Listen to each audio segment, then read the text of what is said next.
the only chance the audience will have to speak tonight. If they have any questions or comments, you have a 30-minute period reserved for that. Yes. Thank you, Mike. Thank you for all of, I'd like to thank Mr. Hubert in particular for all the time he spent on the phone and in person with us, giving us information that we requested. We ended up doing, I ended up doing more research, I think, than I did in some of my graduate education classes in the past few weeks about rural school and what's important and what makes it successful. And I actually asked for something from the state senate. They had a publication on correlates that you find in successful rural schools. One of the things that I found was a sense of identity, a sense that you're different from the other schools. Your Rouse's Point, Champlain, and Morrison are perfect examples of that because they all have their own sense of identity. I've heard a lot of talk about Northern Adirondack and what they've done, but with all respect to Ellenburg, we're not Ellenburg, we're not Plattsburgh, we're not Alberg. We all have our own identities, and schools that recognize that and capitalize on that have much higher levels of student achievement. That fosters pride in community and community support. And they also have a sense of sticking with tradition and not abandoning the old, tested, tried in favor of whatever the flavor of the day is in educational reform. It was very interesting seeing that because as I read it, I thought, well, that's the Northern Tier. You couldn't describe our community any better than that. We have those things in place, and hopefully, as you make this important decision in terms of the future of our district, by choosing making facilities decisions, you'll consider those things.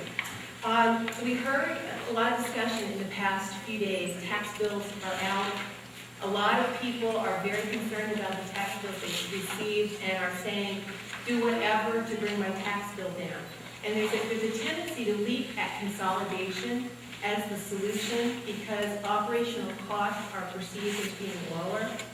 And so I thought it was really important tonight that we take a look at the history of what has happened and what we're projecting for the future. We have a brand new administration.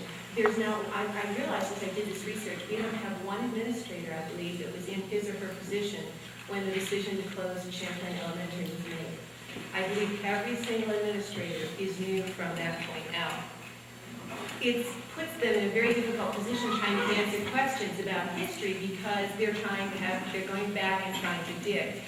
But in order to build the trust, that's another correlate in successful schools, so you have that community support, it's really important to answer questions. And so I wanted to be sure that the figures that we're looking at in terms of, Mr. Hubert presented figures at the Facilities Committee meeting, historically what was saved with consolidation and what might be saved in the future, that those figures really be looked at carefully. What I found is that despite the best efforts to produce those numbers, what we heard at the last Facilities Committee meeting didn't actually reflect what at least was reported to the state as reality for savings of professional staff and faculty. When I looked at the state education school report card comprehensive form for staffing, I found that in fact in 2002, 2003, there were 53 elementary positions, both professional and other teachers and other professional staff. The year after, in 03 and 04, that dropped by only one position. And within the year after that, it was actually increased to 55. That supported what the general sense was that I heard from the community, and I wanted to put that information out there perhaps for further investigation. Because I do think, again, we don't want to sell consolidation as the total solution to our problems and a way to necessarily lower our taxes. And I'll be glad to provide that information if the board is interested. The other thing that I found was that calculating transportation savings is it's a very complicated task. Bob and I talked about this today. And there were transportation savings listed for 0203 to 0304. When I looked at the mileage that was reported, because it seemed to me that was the easiest thing to look at in terms of what you saved, there was actually a 54,000 mile increase, almost a 10% increase in the mileage that Northeastern bus, actually over 10% increase in the mileage that Northeastern buses ran between those 2 years. I don't know if it was because of consolidation, but it was just an interesting jump in terms of the bus runs. When we look at the projected savings that Bob presented for the 2010 class years, there was a large dollar amount, I think it was about $450,000 projected as savings. But it's really important to take a close look at those numbers, because the staff savings are all based upon steady declines in class sizes. And that comes from the enrollment schedule you did. They show between 4 and 5 students per class dropping over the next 3 years. If just one student does not do that, if you end up with only 3 leaving instead of 4, you need an aide in a classroom or another section. So those numbers are very, very close, and I think we'd be very wise to look at them very closely before we assume that there will be huge faculty and staff savings. The other thing is that the transportation numbers, I believe, that were used in those calculations were pre-state aid numbers. And so the $169,000 savings should really only be put in the ledger as maybe a $17,000 savings, because the transportation is 90% state aid, and that money will go back. So as those numbers are tallied, we really just need to make a real plea for accuracy, because people are really looking for ways to save money, and we don't want to oversell the benefits of one method over the other. Just to say, fully support option 1. I think it would really go a long way toward rebuilding community trust. Even though I guess it was the 4B option, looking at Champlain Elementary, is outside the debt limit, I believe that for this district, for rebuilding that sense of shared purpose and the trust that you're going to need to sell a bond at, just another step in looking at Champlain would be a very, very wise thing. If the numbers don't add up, then let the numbers make the decision. But give the numbers a chance, give the school a chance, with the idea, hopefully, of eliminating the flex zone as the final piece of that you'll need to put this district together so we can move forward and meet our challenges that we're facing. Thank you very much for your time. Thank you, Lisa. Anything else? Yes, Bob. Normally, in any meeting, you would open it up to the public for comments like you have on the agenda. But you got a report here for the facilities committee. Then we have no chance to comment after that. You will at the next meeting, yes. Next meeting, which is that? When the next meeting is scheduled. Right now, the next meeting is scheduled for October 2nd. So we may have to have another meeting sometime during this month. I'm not sure. We haven't seen the numbers yet. We haven't seen the options. So we can't engage in a conversation when we haven't seen what they're going to present. Well, I recommend the Board of Education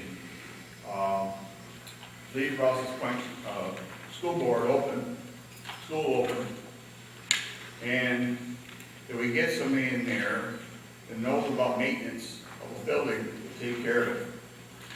I've had some bad comments about Rouse's Point, and busting the electrical system, the panels, and it is not taken care of, and it's been there for a long time. So you've got to have proper maintenance, just like your home. So that's what I recommend. Thank you. Anyone else? I would like to see the 3 schools, Lawrence, Champlain, and Robertson, as elementary, in the villages, renovations as needed to make all 3 buildings. And if you have to have additions, according to this paper, that's in Morrow, 95% on whatever renovation the church is going to take, you get 95% back on renovation. And I would think it would be cheaper for everyone involved, because what they're exposing, at this point, we don't know what's going to happen. We're going to have not an influx, but a lot of people leaving, maybe. You know, somebody's going to buy that, and you just don't know. And they took the numbers, they said, converse for the projected enrollment. And they said, these should go door to door to find out where and who, so that you have an actual count, you know, for how many you would need. And And I think that's another thing that should be done. And I firmly believe that children need continuity in their lives. And there are 3 buildings, more around this point. All those little children should be in those buildings, close to home. And what's working right now is fine, and I think the renovations should be made and get your 95%. Thank you. Anyone else? Yes. Well, I just want to say I was very disappointed when they did close Champlain Elementary. You know, here we're looking at these substantial increases in square footage, and we have a building, it's empty right now, and I have to agree, I don't have any children that are grade school age anymore, but it is very nice to have, and I know Rouse's Point feels the same way, to have the grade school kids in their own communities. Here we are, we have an empty building that we just can't find a use for, and we're looking at, substantial expansion at great cost. A lot of the people in Champlain are retired, or more senior folks, and, I hear from them, how come, I don't have any more kids in school, how am I going to stay in my house? And to be honest with you, I was just looking at the figures for New York State. We're one of the highest tax states in the nation. We have the highest per capita per student that people have to pay, which was just in this month's Governing magazine. We should really be looking at another option here, is that just to keep those 3 schools and see if we can make a go of it. The enrollments are declining. We just closed the school 3 years ago saying that we didn't need that space. And now we're looking at these expensive options. I think that's something we should explore. I don't see the big cost savings from when we closed Champlain. Like I said, I was very disappointed that, that we weren't able to keep that school open. It lies empty, we're heating it. I really think we should be looking at the most cost-effective solution, and maybe that's not to do anything at this moment. Open up Champlain Elementary and see if we really do have the need to have all this extra space. I know it would be nice to have, but there's a difference between needs and wants. I would want to have the best school buildings that we could possibly have, the state-of-the-art, energy-efficient buildings, but in reality, that costs a lot of money. A lot of people here aren't going to live long enough to see those kind of savings. I do know from village budgets that these kinds of expenditures are going to take a long time to pay off. And I think we should proceed very cautiously about what we're going to do to the people that are going to get taxed, could potentially get taxed out of their houses. So I really think we should take a serious look at, having the 3 elementary schools that we still own and look at utilizing them before we really look at expanding. Thank you. Thank you. Brian Jefferson from Rouse's Point. Just a couple of things that have come to mind. First of all, I'm very concerned about what's going to happen with Wyatt. Now, it could be sold, but it might not be sold. So if you lose your tax base, and a lot of people leave the area, and a lot of kids leave the area, who's going to pay the taxes? That's the biggest, most important question we deal with the budget in Rouse's Point, and the mayor from Champlain, the same problem. You've got a budget, we have a budget. It looks to me like the costs for water and sewer and electricity are all higher here in Champlain. In Rouse's Point, we have the municipal power, we have good water, so we're capable of taking on more. Actually, we're looking for more customers. You're going to come up here, and the water system, to be honest with you, I don't think the water is very good in Champlain. And you're going to tax the system and put more of a demand on it. Your electric costs and everything, it's substantial. A couple other issues that really bother me, as far as the federal government and the state government, they're broke. I mean, they're running deficit spending at all-time levels.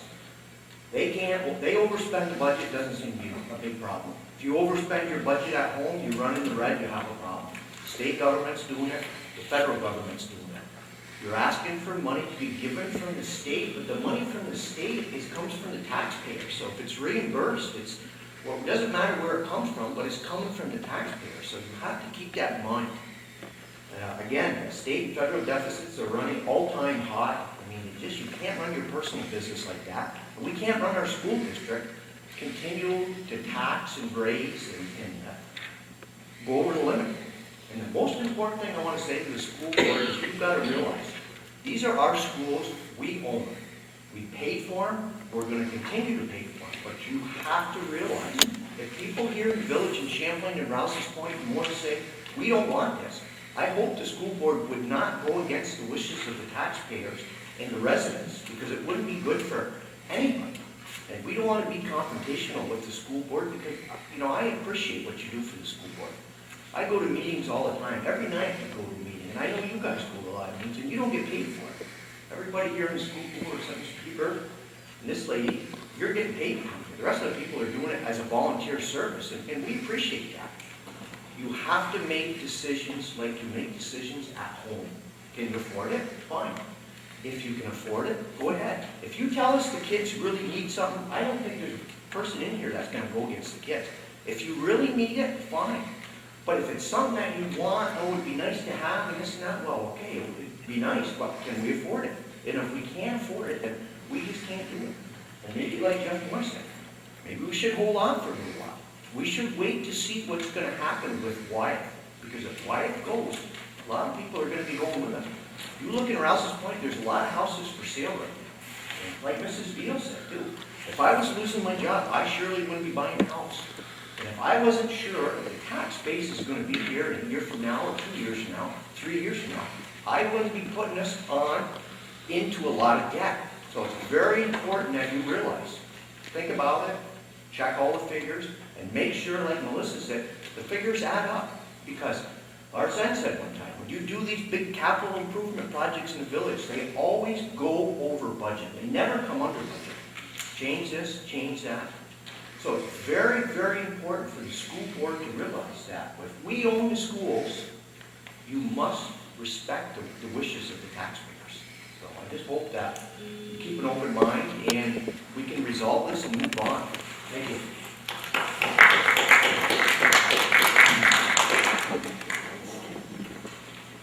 Anyone else? I have one question here. On that option 4, you have on the table to build a small addition in Moores and reopen Champlain. If you reopen Champlain and you bring a couple hundred students there, what do you need addition in Moores for? I don't quite understand that, the necessity of that, they're going to reopen Champlain.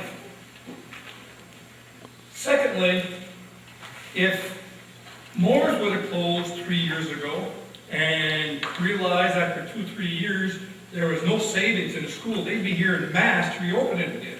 Just like Champlain should do, we all want to do. We want to keep our local schools open. Until you build one new complex here, I don't think you should close any of them. Either close them all or close none. Keep Champlain open, and I don't think you need any addition in Morris. That's right, no addition in Morris.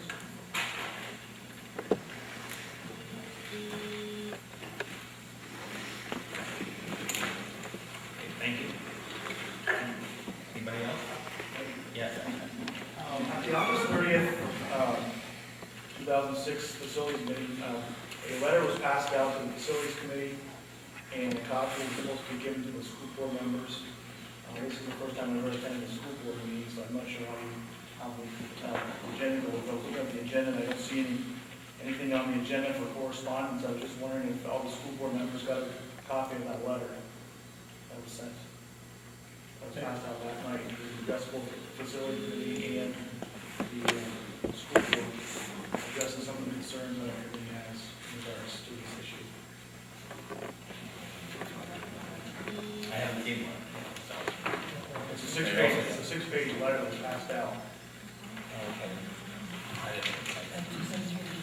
To have everything that was Is there someone else that came up tonight? the only other thing that you were, that I am aware of is the handing out that you were handing out.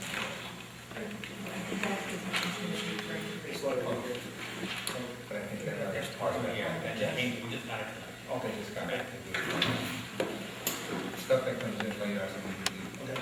hold for the That's dated last Wednesday.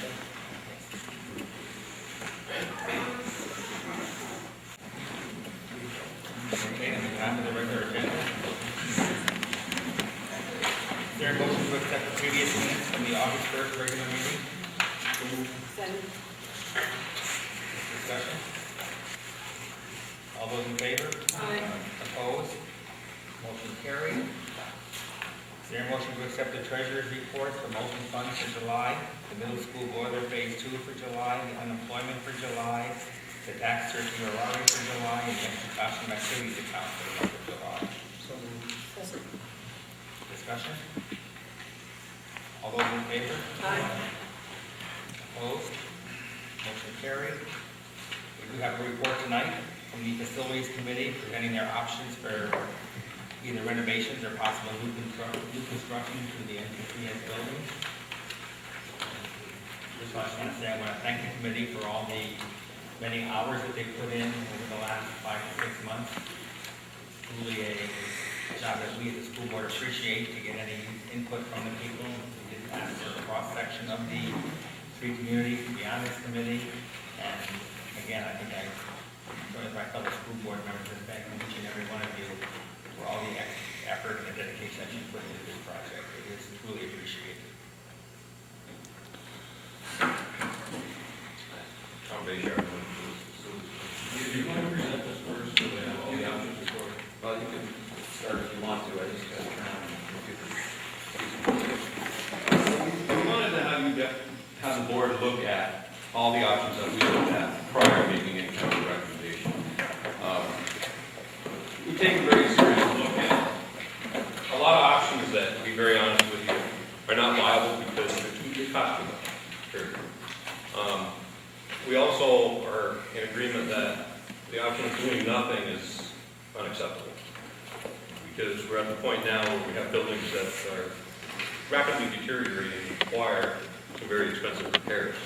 To continue to do nothing is only going to add to the deterioration and add to the cost of repairing these, or bring them to such a state of disrepair that they simply can't be repaired, which we all agree is unacceptable.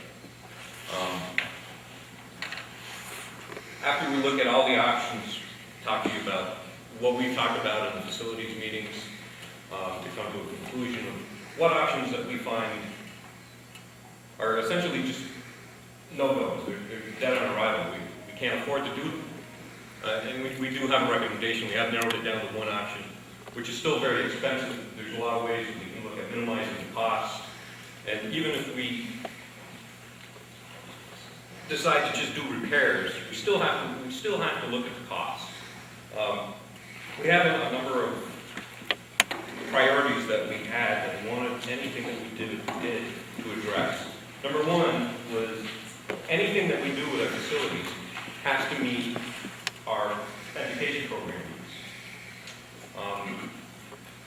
And the number one criteria that we had in that was school size. We also want to address any health and safety and code issues that we currently have in our buildings. We have mold problems in some of our buildings. That's an obvious safety issue. It has to be addressed. We can't ignore it. We have roofs that are leaking. We have to address it. We have to fix those. We can't ignore it. We also want to maximize our building a minimized tax impact. Anything that we decide to do has to maximize our building aid and minimize the local tax impact. Brian made a good point about the state taxes. It's still tax money. We need to look at this locally and argue here. We also wanted to reduce any operational costs, increase our energy efficiency if we can, and obvious long-term savings. And we have storage issues that we really need to create some storage space to create some more classroom space, basically. But all of this stuff is the moot point. We can talk about it all we want if we can't stay within our debt limit. So even though we have these priorities, we also have keeping within our debt limit as number one priority when we get done. And we talk about all we want, but if we go over our debt limit, we're just talking, we're wasting time. But we want everybody to see, we especially want the board to see what we've been looking at is the options, and then we'll talk about why we eliminated options. And came down to essentially one option that we think is the way to go.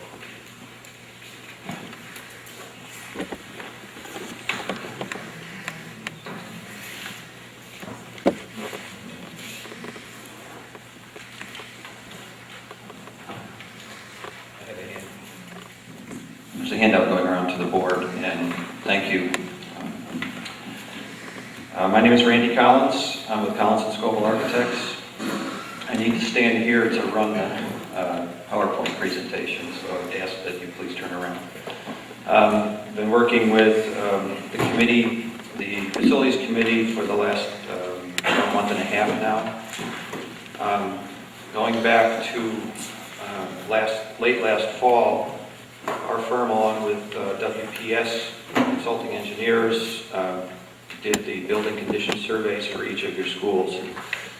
And that's required to be done, as you know, every 5 years. And those were submitted to the State Education Department January 1st of this year. SED also requires that school districts do 5-year plans. And you appointed this committee to assist with looking at your 5-year plan. The committee met without our involvement for several months, and then we were asked to come on, get involved back in July. And one of the first things that we were asked to do was to look at various options. And tonight we're going to present what we presented at the August 30th Facilities Committee meeting, because they felt that it was important that you saw the 5 options that were looked at. So I'm going to cover goals and objectives, some of which were just discussed. I'll review those briefly. 5 design options, some preliminary cost estimates and scope of work that go along with those estimates, and then cost comparison of the 5 options. During the first meeting that I attended with the Facilities Committee, these goals were discussed, and they've been documented to sort of be a sounding board and perhaps be used as criteria when you're looking at various options. So to summarize the goals, the one that the committee felt was most important was that the educational program needs should really be the driver for any design decisions. The second one, which was also very important, was to maximize the building aid, which relates to minimizing tax impact. Staying within the debt limit, the current debt limit is larger than 29 million, but when you deduct what the current debt is, you come up with 29 million left as a debt limit. So the committee felt strongly that any capital project should stay within that limit. That a facilities project should address health, safety, and building code issues was also important. And several of the renovation work items that were listed in the building condition survey and also in a handout that I just gave you are things that need to be done to address health and safety issues. Reducing operational costs was another goal. Increasing energy efficiency and the sustainability of your buildings and facilities. And there's also a need for storage space district-wide. Let me back up one. One of the ones that wasn't listed here, but it falls under health and safety, relates to a public comment that was made earlier, was there was a request that we move classrooms out of the basements at the buildings. And Moores and Rouse's Point currently have classrooms in the basements. The reason that we're looking at doing that is because those classrooms, while they're grandfathered in, do not meet current code requirements for fresh air and ventilation. And that's related to the size of the windows. In some cases, there's no windows. Okay, so we looked at, initially, we looked at four options, and then we added a 5th option after the first second meeting that we had with the Facilities Committee. So option 1 includes renovations to the middle high school, renovations and a small addition to Moores, and then renovations and an addition to Rouse's Point.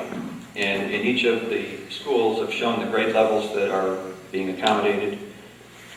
There was a desire, I believe, to keep, I don't believe, I know, to keep this current grade configuration of K-5 elementaries, 6-8 middle school, and 9-12 high school.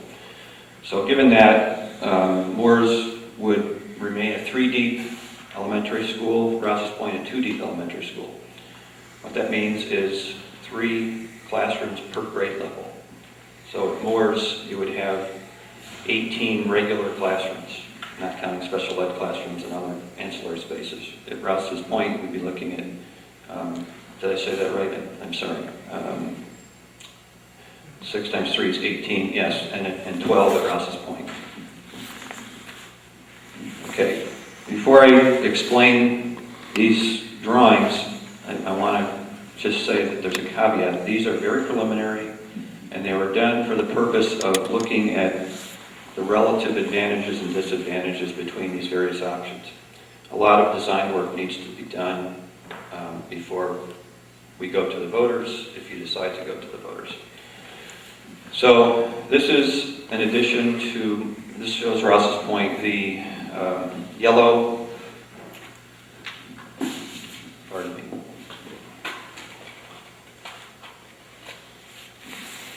The yellow is existing construction. This is the first floor, second floor.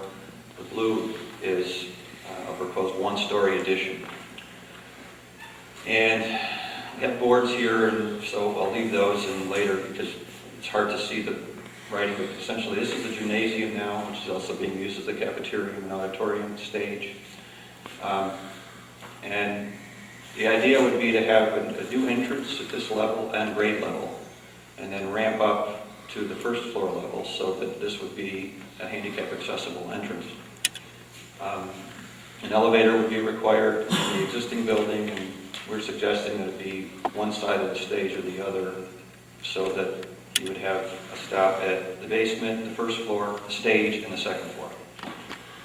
The addition shows classrooms. It also shows a main office next to the main entrance, nurse's office next to the main office, and then the addition of a cafeteria so that the gymnasium would then be used as a gymnasium and auditorium and a separate space for cafeteria. Yes, and the reason that it's not attached to the building is that there's a code requirement that requires there be at least 30 feet clear from any classroom windows. So in order to keep using these spaces as classrooms, that addition needs to be 30 feet away. And there's really no room to add this way or this way. The space on this site, the best place really is right there. And what I'd like to do now, and I'm going to go back and forth between these handouts and what I have in the PowerPoint, because the renovation work, and we can cover this briefly, and you can read this after this meeting, but the renovation work at Rouse's Point and at all the schools, we've broken down into really 3 categories: reconstruction of either health and safety type items or infrastructure, and then work that's required to meet program needs, which could include either renovations or new construction. So under health and safety work at Rouse's Point, we have carpet replacement, provide accessibility to the handicapped or disabled, and that includes, in this instance, an elevator, renovating bathrooms, making sure that there's at least one entrance accessible, and providing parking that's accessible. New heating and ventilation. These include replacing the galvanized heating piping with, going from an electric to a hydronic system in this case. And really the crux of this is providing ventilation in each of the student occupied spaces. The classrooms currently do not have mechanical ventilation. The unit vents were shut off during the 70s during an energy project. Not uncommon, but we would like to get improved ventilation in there.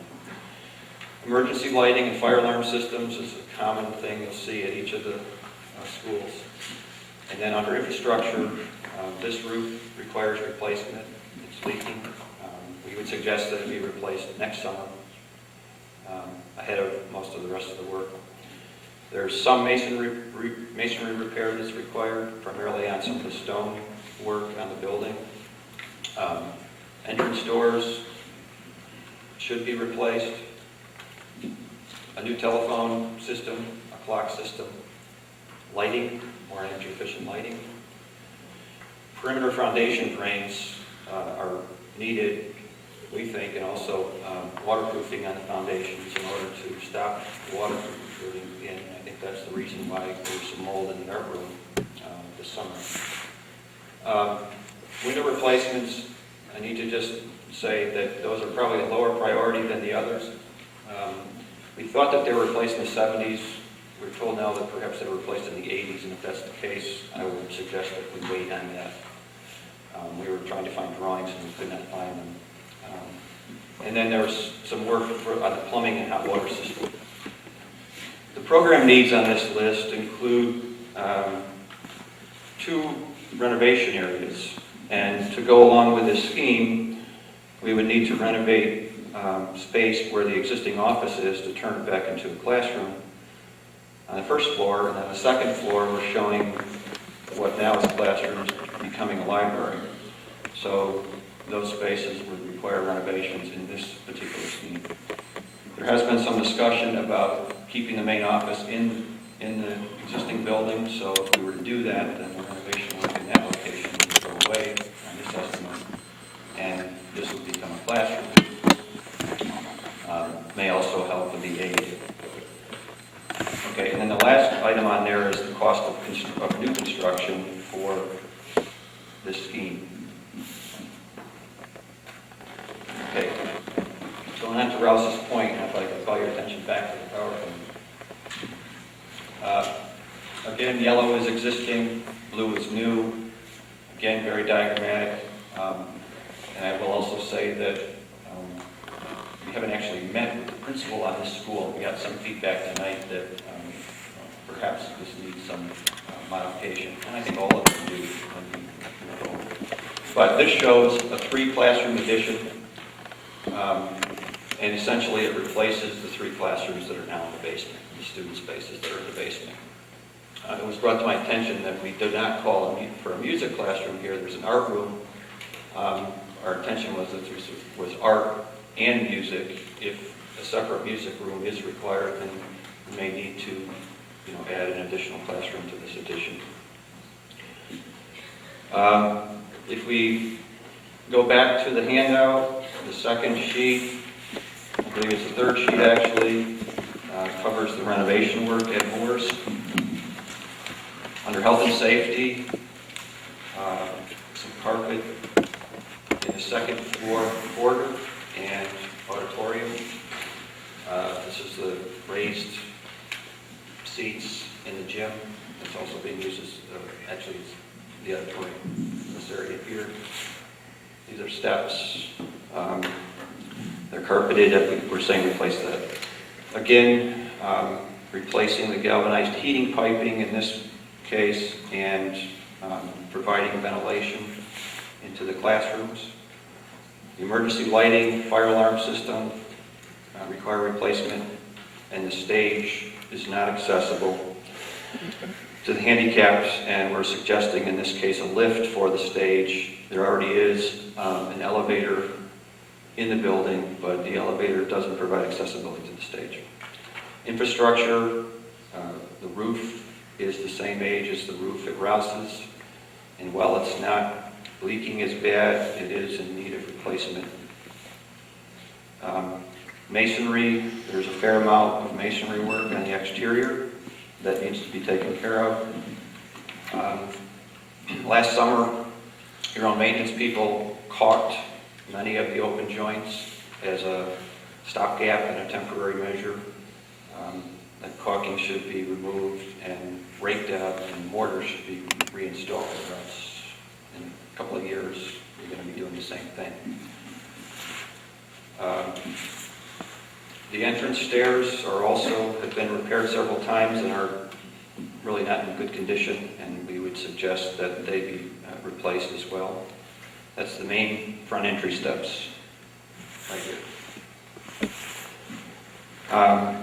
Telephone system, clocks, classroom lighting.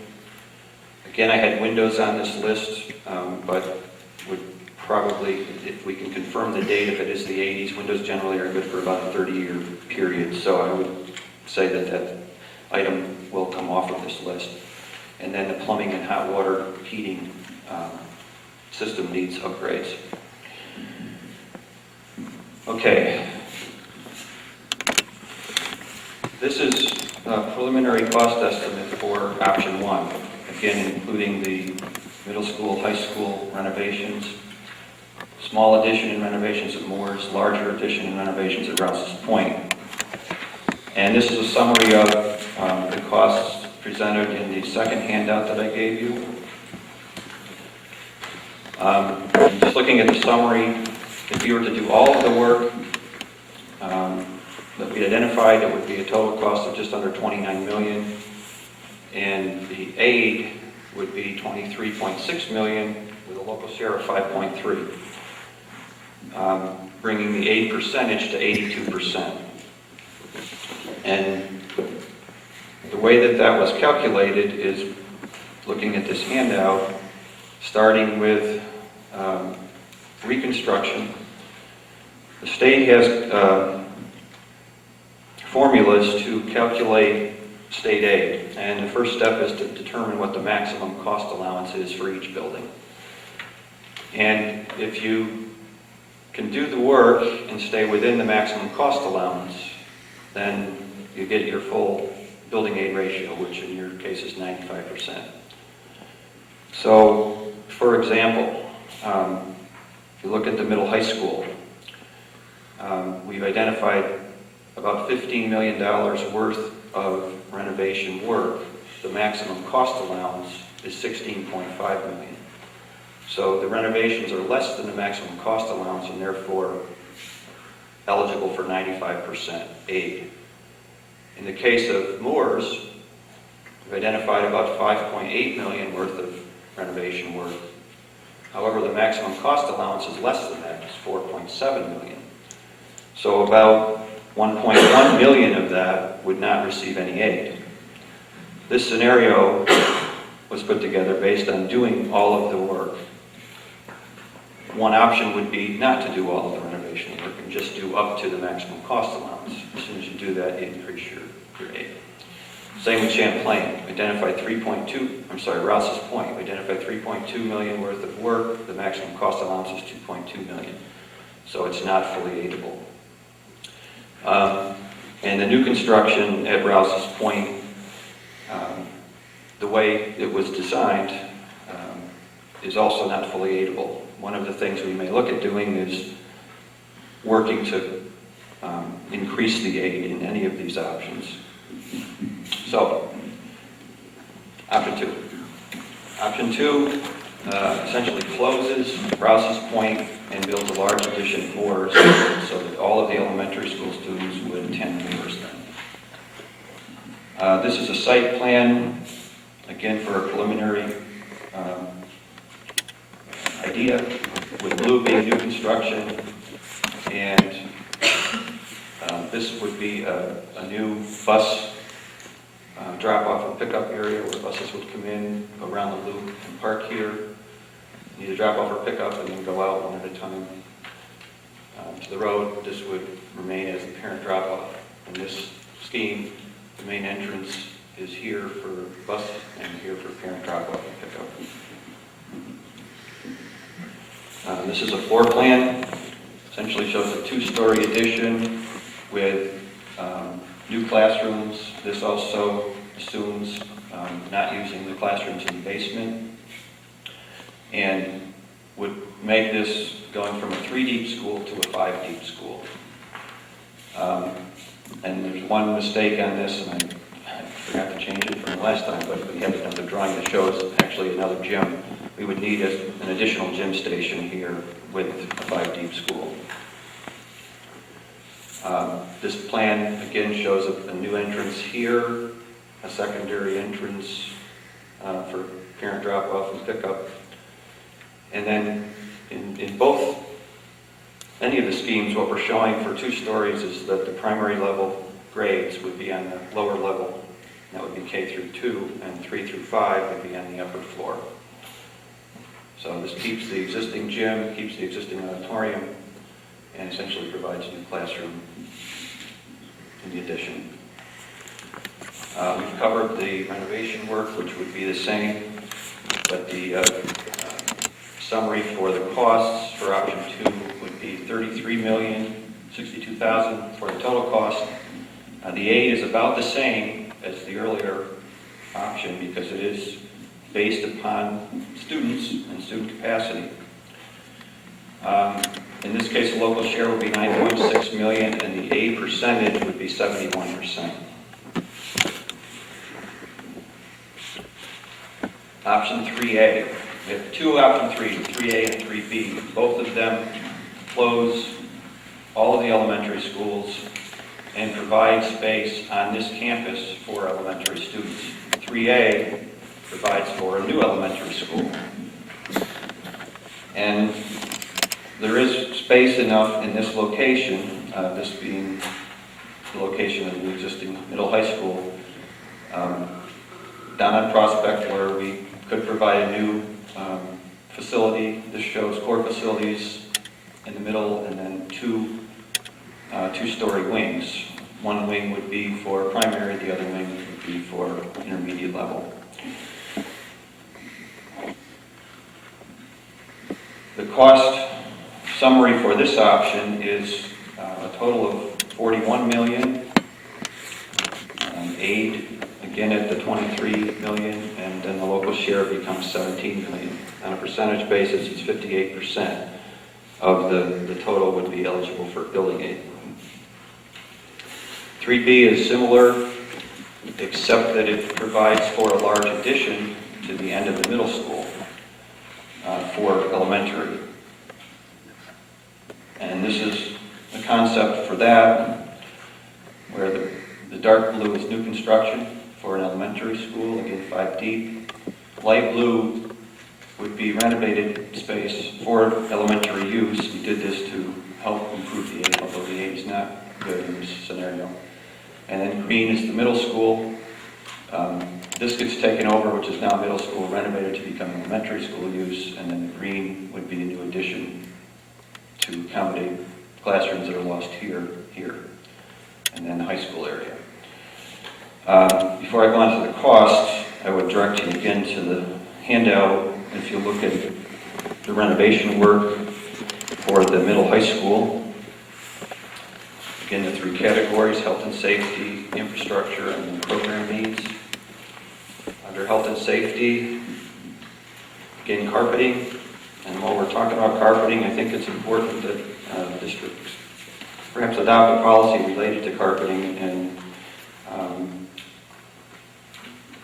we're suggesting that any carpeting in classrooms, and in this school there isn't any, but any carpeting in corridors be replaced with a harder surface. You got Terrazzo now, which is a wonderful surface, lasts a long time. In classrooms, we prefer not putting carpeting in classrooms. It's the same cost as a vinyl tile that's right here. It is perhaps a little easier to maintain because this does scuff up with chair marks, but it lasts longer and it does not give you any air quality problems that old carpeting can give you. Certain spaces probably still should be carpeted, such as libraries, some offices, perhaps kindergarten, first grade classrooms, or a portion of them where the students do a lot of activities on the floor. But in general, should minimize the amount of carpeting in your schools. In this case, there's a lot of carpeting in the middle school classrooms that requires replacement. We would suggest replacing it with a vinyl composition tile. New heating and ventilation in the middle school, similar situation as what you have at the elementaries. There's no mechanical ventilation in the classrooms. Again, emergency lighting, the gym bleachers, do not meet current code requirements in the middle school. Or a fire alarm system is required in both schools. That would be tied together as one system. And there's some site work, depending upon which option, that needs to be addressed. Sidewalks that require replacement. And also, we need to look at a way to separate bus drop-off and pickup from parent drop-off and pickup. Right now, everything is done in one location. And whether it's this option or another option, I think we need to look at dealing with that. This plan does not deal with that, and it's something that we need to look at further in the coming months. One thought, the other piece is to try to get student parking in a place where students can park their cars and walk to the school without having to traverse through bus or parent drop-off parking or circulation. So, one thought might be to put student parking in the back and perhaps put staff up front, or both student and staff in the back. Maybe provide a parent drop-off point also someplace in the back, and keep buses here. Not sure exactly what the answer is, but it's something that needs to be addressed. So we're carrying a number for that work. Under infrastructure, roof replacement, the middle school is older than the high school. This includes both, but one way to, I think, prioritize would be the middle school should go first and the high school second. There is some masonry work and also metal siding at the high school. The connectors or the attachments of the metal siding are rusting, and we're suggesting that those be replaced and stop the rust so that it doesn't further deteriorate. Ceilings in the middle school locker rooms, bathroom renovations in the high school, both to meet accessibility guidelines and also to reopen a couple of bathrooms that were closed and are currently being used for storage. Again, telephone system, clock system, classroom lighting. Not all the lighting, but some lighting that has not been upgraded to energy efficient lighting should be done as part of the capital project. There's a tank monitoring system in the oil tank at the high school that requires replacement, and also the removal of the middle school oil tank. One of the options here is to go from oil to gas, natural gas.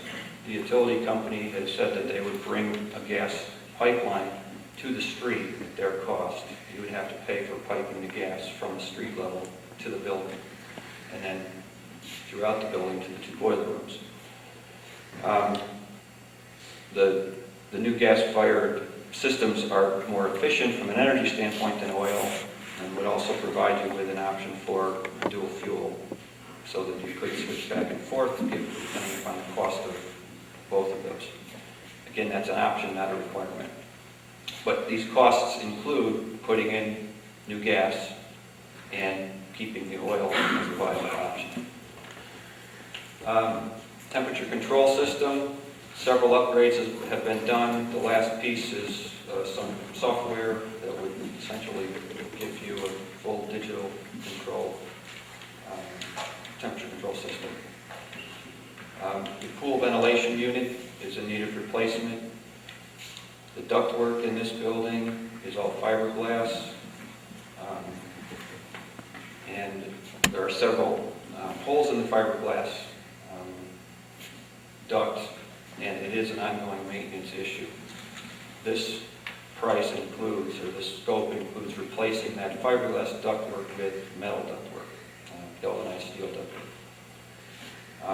And this, again, this number includes, if you were to do all of it, one option would be just to replace it where you're doing renovation work elsewhere and wait on doing the rest of it.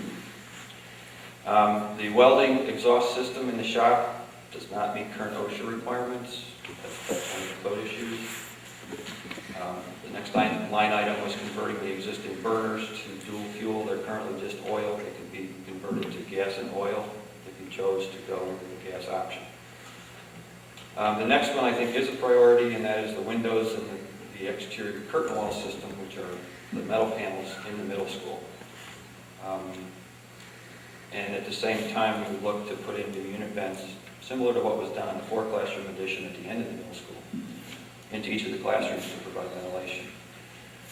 The gas piping, the sewage system pumps require replacement, and again, there's a lot of work that's required for the hot water system.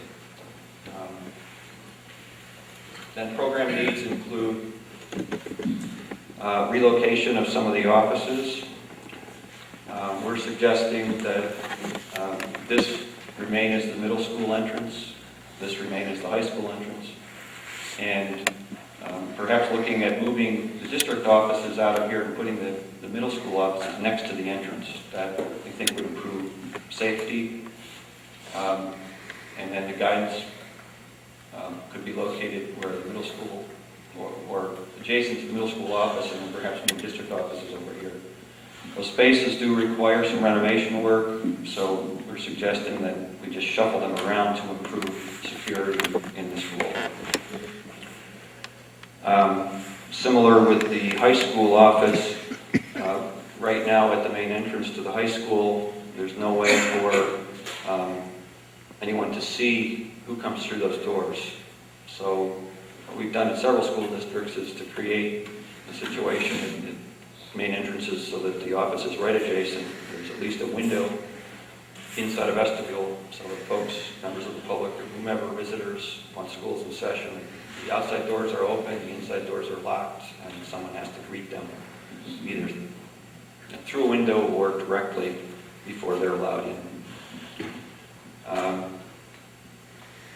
That's one of those safety improvements that we're recommending.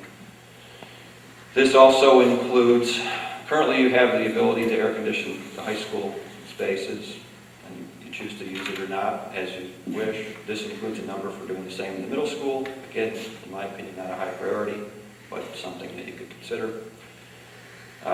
There's 3 art rooms right now that are all open to each other, and there was a suggestion that those be enclosed into 3 separate rooms to facilitate instruction there. That's what that number is. Testing space in the high school, the principal had suggested or brought to our attention that right now the cafeteria is the only space that's really practical to use for testing, and when testing is going on, then it's difficult to use it as a cafeteria. So we're looking at ways where we might provide for testing. And one way may be to move home and careers and middle school home and careers and middle school science out of the high school and into the middle school. And by doing that, perhaps open up some space to provide for that large testing room. Again, that has not been designed, but we're carrying numbers for the purposes of trying to identify all of the potential work that you could choose from.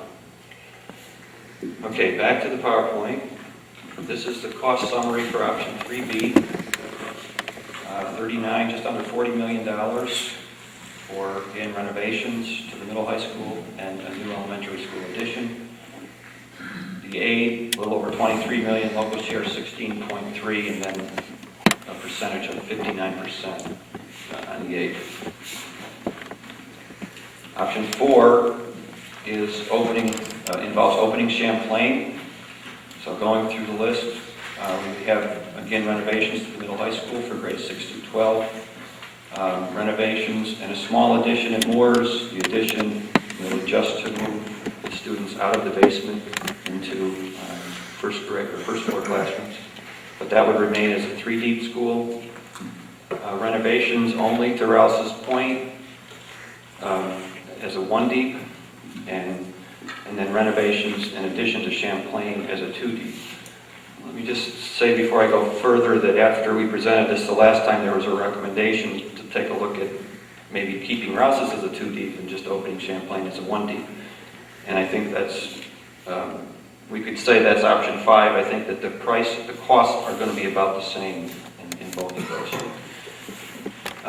In any case, this is what could be an addition to Champlain to make this a 2-deep school. And we looked at this as a 2-deep because Carl Miner is the transportation director, and he had given us a list of students that currently get bused from Champlain either to Rouse's Point or Moore's. And the total number of students is 180. So in looking at a school for 180 students, a one deep school is too small. A two deep school is actually larger than it needs to be. But once you get over a one deep, where do you draw the line? You don't have, it's difficult to have a 1.5 deep school. So we assume this is a 2 deep school. If the transportation boundaries were changed, perhaps you could go to Rouse's Point as a 2 deep and this stays a 1 deep. In any case, this assumes a 2 deep here, a 2-story addition in blue out the end here. This is the current bus loop and tennis courts, main entrance here. And this, again, we would keep primary grade levels on the first floor, intermediate grade levels 3 through 5 on the second floor. And in this addition, it also shows a cafeteria. The gymnasium would remain as a gymatorium. One last sheet to go through, which is the second sheet in the one handout, and this is a list of renovation work at Champlain.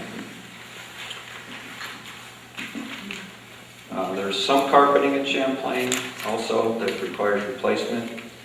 The heating and ventilation system requires upgrades and replacement. There's some mold, primarily in the basement area, and again being caused by water infiltration into the basement. So one of the items down below is to provide new perimeter foundation drains in Champlain as well. We have not done a study about mold remediation, so this number is really our best estimate right now. If you decide to go forward with this option, we would want to look at that further. Handicap accessibility is also required. There's no elevator, so we would look to provide an elevator. And similarly to the addition at Rouse's Point, we would create a new addition here that would be at grade level and accessible, and then either a ramp up to this level or some type of a lift to get to this level, and then an elevator in the existing building. This also takes classrooms out of the basement. The classrooms in the basement at Champlain have no windows, so it's just artificial light only. And the exiting has been accomplished, and this plan doesn't show it, but as you know, there's an addition out at the end of this, which provides an exit out of 2 of the classrooms in the basement. Okay, also under health and safety, emergency lighting system and fire alarm system require replacement. The roof was also replaced in the 80s, same as the middle school here, and the 2 elementary schools, so we're looking at replacing the roof.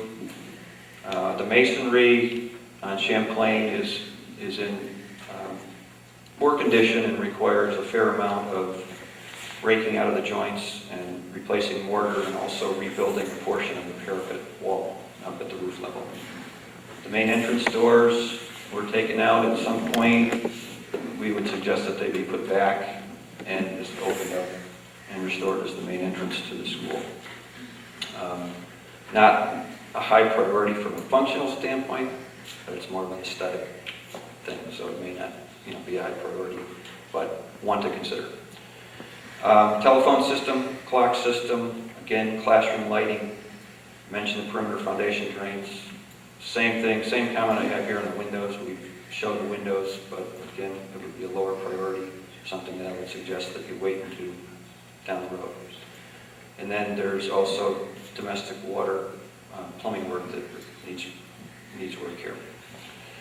Similarly, at Rouse's Point, in this scheme, we suggest moving the main office close to the entrance, and so it would go into the new construction, and then renovating the existing office area into a classroom, and providing the library in the existing facility here, and that would displace 2 classrooms that would be put out into the new addition. Okay, last slide is the cost for option 4. Total cost $33.7 million, the aid of $24.7, local share of $9 million, aid percentage 73%. Okay. Okay, this is a comparison that really just compares costs. It doesn't take into consideration any of the other things you should consider when selecting an option, such as those things that we talked about in the goals right up front. But strictly looking at cost, option 1 ranks highest in terms of the aid percentage and is also the lowest total cost.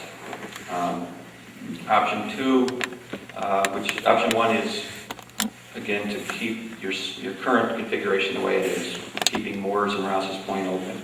Option 2 closes Rouse's Point and puts a large addition in Moores. This option is 33 million, 71% aidable. 3A and 3B are the two that rank the worst, again, from a cost standpoint, both first cost and aidability. And then option 4, I would rank second in this comparison, which is to open Champlain. And again, either an addition at Champlain or at Rouse's Point, either one would be a similar cost. Okay, that concludes my presentation. Unless there's any questions from the board.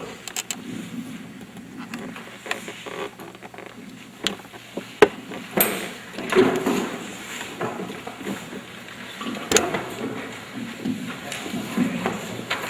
Anyway, this will be a nice foundation. You looked at all the options that we looked at, all the same information that we looked at. We weren't originally going to present a recommendation tonight, but after considering the numbers, considering how all the options match up to our list of priorities that we have, there really is no point in discussing 4 of these 5 options. There's only one option that meets our educational program need. The number 1 need that we established was school size. During the 70s, there was some information that was out. It was thought that 400 to 650 students in an elementary school would optimize staff performance and produce the best environment for elementary students to learn. That's been downsized significantly. Now that number is closer to, the range is 300 to 450 students. The only option that creates schools that put us in that population range is option number 1. All the other options either create schools that are too large, or they create schools, one deep school where you lose your staff efficiency, you're wasting money because you're paying money and losing efficiency. So, 3A, 3B, and 4 all don't meet our first criteria, which is facilities that meet our program needs. So that was one strike against those 4 options. And a plus for option 1. Addressing the health and safety needs, certainly 3A and 3B with brand new facilities would address those, but they're prohibitively expensive and they don't meet our program need that we established as far as maximum school size. So we eliminated those. And those were the ones that, those 2 options closed all the outer buildings and centralized everything here in Champlain.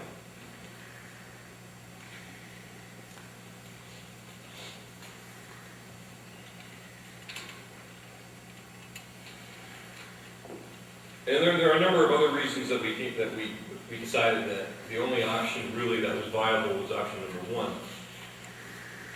And one of those is if we start eliminating costs, if we eliminate costs on all the other options, number 1 always continues to be the least expensive.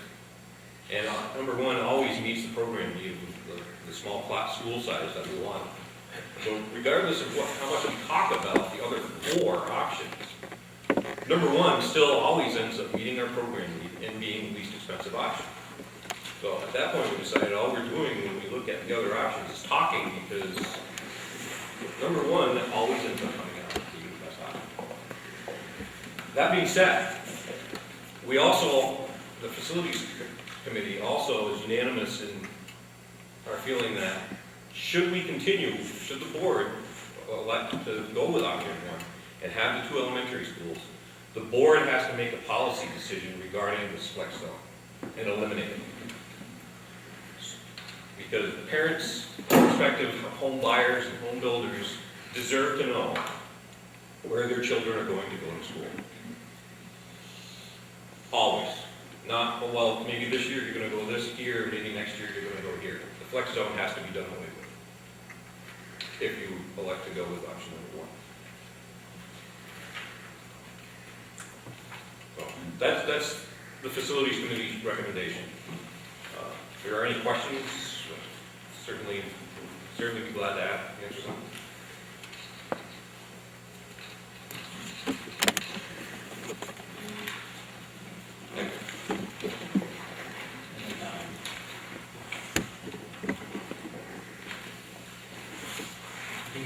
We need time to review all the stuff that we were presented tonight.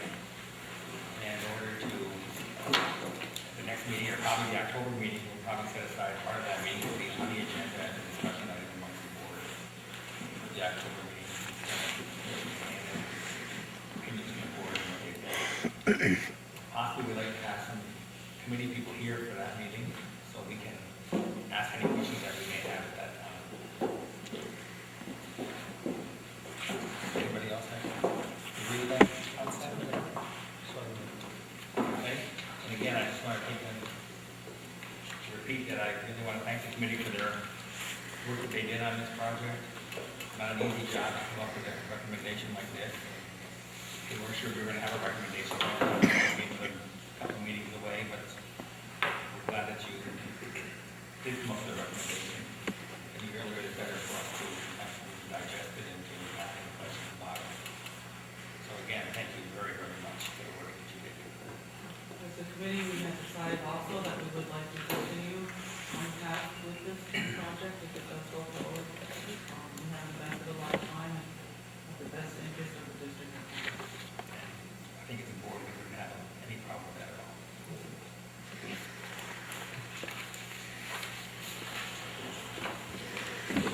Now with the regular agenda. Is there a motion to recommend approving the Committee on Preschool Special Education recommendations from the meeting of August 25th? So moved. Discussion? I met with Mrs. Hunt, and these recommendations are in order, and I'm asking the board to accept. All those in favor? Aye. Opposed? Motion carried. Is there a motion to recommend approving the Committee on Special Education recommendations from the meeting of August 29th, 1967, August 30th, August 31st, steps through 3197, and September 5th? So moved. Discussion? I met with Mrs. Hunt, and these new recommendations will be an increase of $37,073. One of them is a new student coming into the district. All those in favor? Aye. Opposed? Motion carried. Is there a motion to recommend creating and posting a 40% special education teaching position for St. Mary's School and request authorization to post? Second. Discussion? All those in favor? Aye. Opposed? Motion carried. Is there a motion to recommend approving the following postage for the 06-07 school year? Can I make a motion to table the file? Is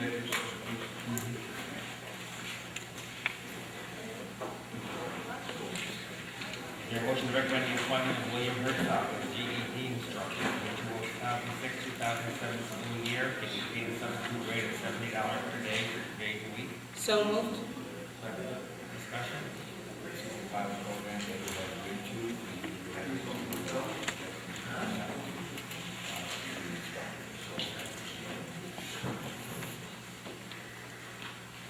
All those in favor? Aye. Opposed? Motion carries. Is there a motion to appoint a voting delegate to the annual business meeting on October 28th, namely Linda Guyer Horn? Going to the meeting already. So moved. Second. Discussion? All those in favor? Aye. Opposed? Motion carried. Is there a motion to recommend the following additions to the 06-07 substitute list? Teaching, Harry McManus. Teacher A, Charlene Dupree. Typist, Charlene Dupree. Custodial worker, Charlene Dupree. Second.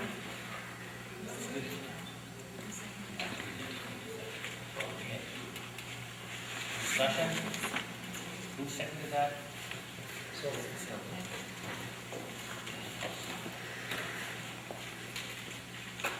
All those in favor? Aye. Opposed? Motion carried. Listed in the board packet with bids on surplus buses. We recommend selling buses to the highest bidder. Bus 95, Smith Auto Exchange for $1,059. Bus 98, Smith Auto Exchange for $859. Bus 106, the Lux Sales for $1,089. So moved. Discussion? All those in favor? Aye. Opposed? Motion carried. In our board packet, we had warrants 1, 2, 3, 5, and 6. Any questions on those? Feel free to discuss those with the leader. Also in our board packet was an enrollment study for the Northeastern Clinton Central School District that was done in August of 2006. I'd ask everybody to please review that and go over, and any questions, we can discuss it at the next meeting. We'll put it on the agenda for discussion.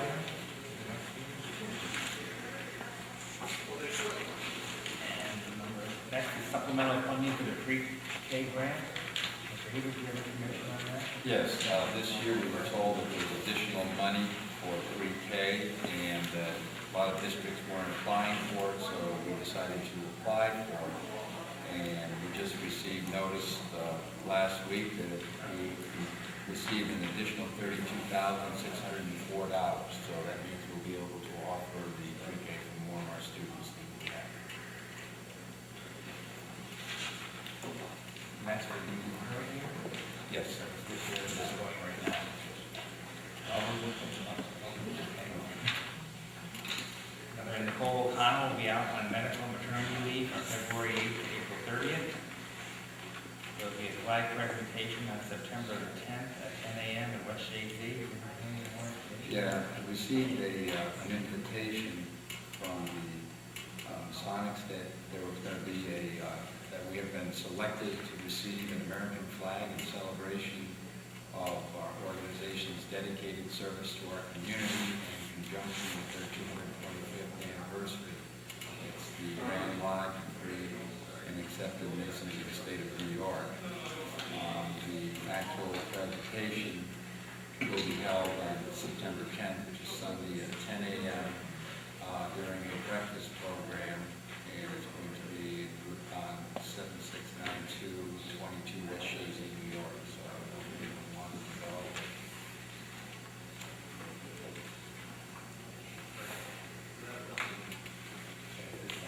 Yes, it's the same. Somebody, if you want to let me know where they're from.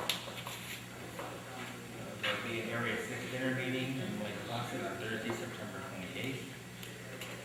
And also included in our board packet were the results of the CDES board member election that took place in August. One item for discussion, that's the senior band trip. One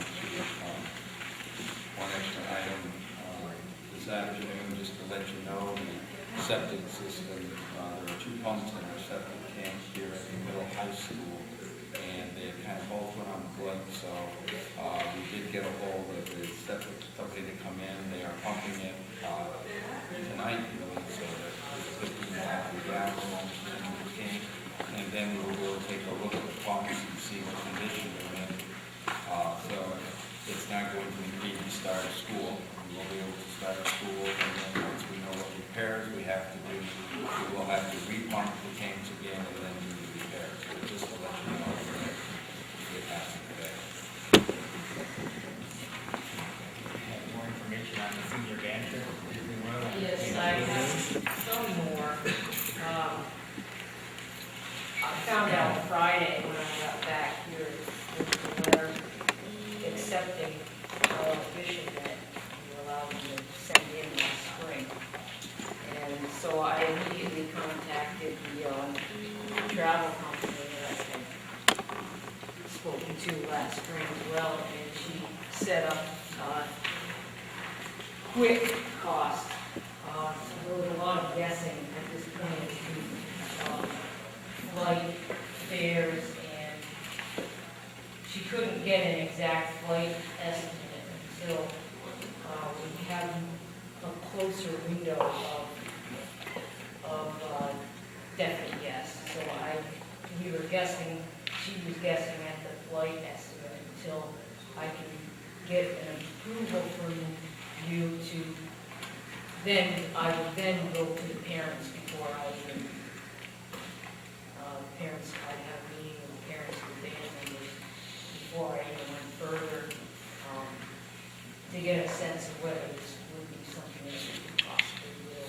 The costs are outlined on the back. I kind of took everything out of here that she had put into the estimate, and I put it all on the back. The total cost is higher than I would like. So there are things that I would like to speak to her about possibly doing differently to get the cost down. And one would be cutting it a day shorter, possibly to save some money, see how much we can save them. And of course, that all depends on flight fares. By cutting a day off, too, sometimes you're not saving anything by doing that. But without approval to be able to continue in this direction, I really can't get any more information. So I'm just seeking maybe approval to, even if you give me a dollar amount per student that I need to meet that then we can go forward. I can even deal with that. I realize that the amount here, this here, which includes 2 meals a day, and everything else. The only thing that the lunch would be included for every day. That would be the only thing extra that this would have to pick up. It's not included in this price. So, I guess what I'm looking for is your approval to continue seeking out information and to get information from band parents to see if this is even a possibility, if they're willing to put up with the fundraising and have to go along with this in order to meet our goals for one year. We have a definite concert date of Friday, March 30th. We have a definite workshop date of Thursday, the 29th. And I was looking to get additional performance in there on Saturday. And if I need to cut a day short, then that would be the additional performance we do. The one that actually isn't even scheduled yet would be what we put up to come back early. The other option I was considering was crossing down there, which would take all day Wednesday, and then another whole day from that. I had a friend of mine who was also doing this trip, he teaches the shelter in Vermont. He looked into the busing, and it actually wasn't cost savings much.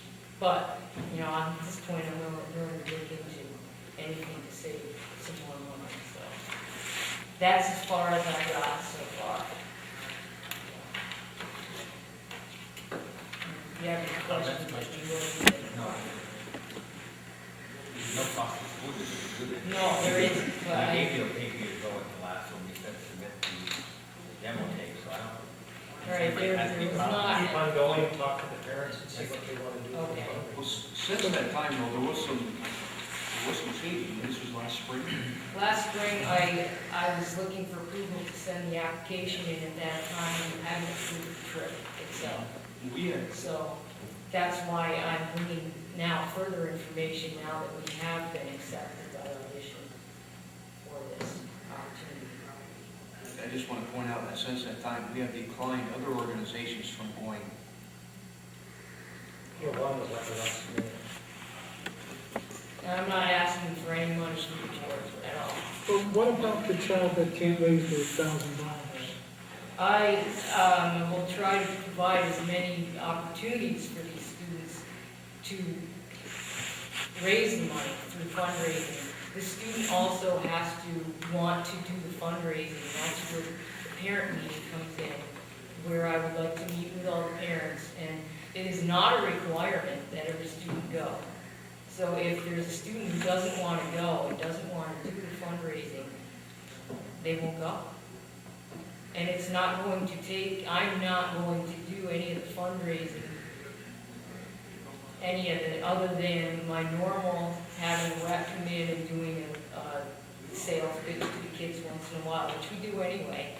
None of this is going to have an impact on my teaching time during the day. All the fundraising for me and for the students who aren't going, they are not going to be impacted at all as far as their education. So I'm going to provide fundraising opportunities so that they can raise the money. I'll share a comment I made last spring to some of my fellow board members. I have trouble with the money. There are obviously some students that there's no way their parents and some people here spoke about why, if, etc., can raise that kind of money. We're overburdened with fundraisers already in this district. And I think there's some irony here that we are attempting to send our band to Florida and we can't get our band to come to graduation when the community is here to celebrate the accomplishments of our students. And I guess I'll end my comment with that.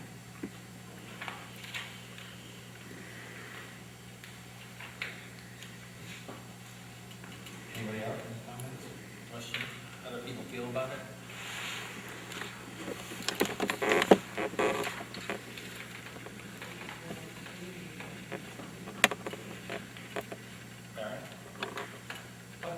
It's going to be a lot of money to raise, but if the fundraising can be done and it's not a cost to the families, it's a lot, the community is going to be bearing the cost. So I think if you could get the cost down a little bit and take a look at it, if you think that they can really do the fundraising. That's what my intent with the parent meeting is to see, what the parents also think as well. And if, they don't feel they can do, they and their child can do that fundraising, then we won't. But before I met with them, I wanted to meet with you, so that's the point I'm at right now. I think you've probably gone so far that you should take it to the parents and the kids and let them make their own decision. I think it'll probably shake out. Jack? We just had a big parade yesterday in Moore's, and it sure would look pretty nice if the band from this school could represent it. We do have quite a few taxpayers up there too, and that's what usually they give money for something like that. I'm sure they'd be more than glad to give them some money for something like that if they would have played. And I realize the school is not in session. Could I just address that issue?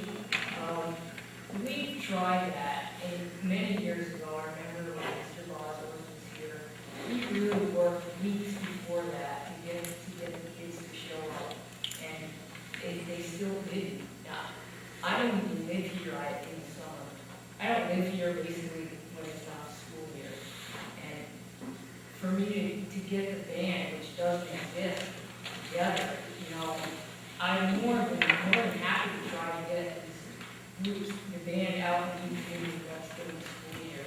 But during the summer, it's a lot different now, trying to get commitment from a large number of students than it was 20, 30 years ago, to get them committed when it's not in school, when it's not in session. So, I try to do what I can with the band during the school year. I know I never tried to do that for some other day. I took over for somebody who had really tried to do that. I know it was brought up that I thought it'd be awful nice if our own band could represent our towns and so many other people just sort of get to make something like this happen. And I thought during the school year when I actually have students and I don't know if the community asks us to do something, I put it out to the students and I see if I've got be able to do that, and I'm more than willing to do things if I have in that situation. Can we ask something? Maybe the superintendent can assist Nancy with maybe developing a way to get the children to participate in those kinds of things. I know there was a method years ago. Participate in the parade, even if you have a mini camp. Maybe you can help with that. Yes, Jan?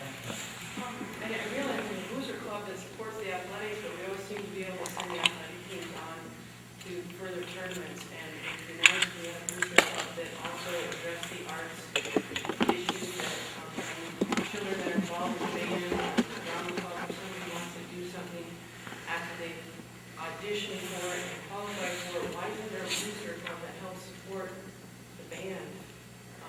The band's a lot smaller than some of these sports clubs, and we're trying to support the kids that are in sports and band and everything else too. Like, it'd be nice if the Booster Club could We can maybe look at that. share the money. So Nancy, have a direction to continue to talk to the parents? Yes, I have a meeting set up, I mean, on my schedule, I haven't told anybody yet, but pending the outcome tonight, I have a meeting scheduled for them, for the parents on Monday. Okay, do that then. I think the consensus was the majority there, that we'll go to that. And see what happens with that. What kind of support you give the parents? Okay, I need a motion to go into executive session to discuss two matters, employment history of a particular individual, one matter of collective negotiations pursuant to Article 14 of the Civil Service Law, one personnel issue, and two student placement. So moved. All those in favor? Aye. Opposed? And we do anticipate action after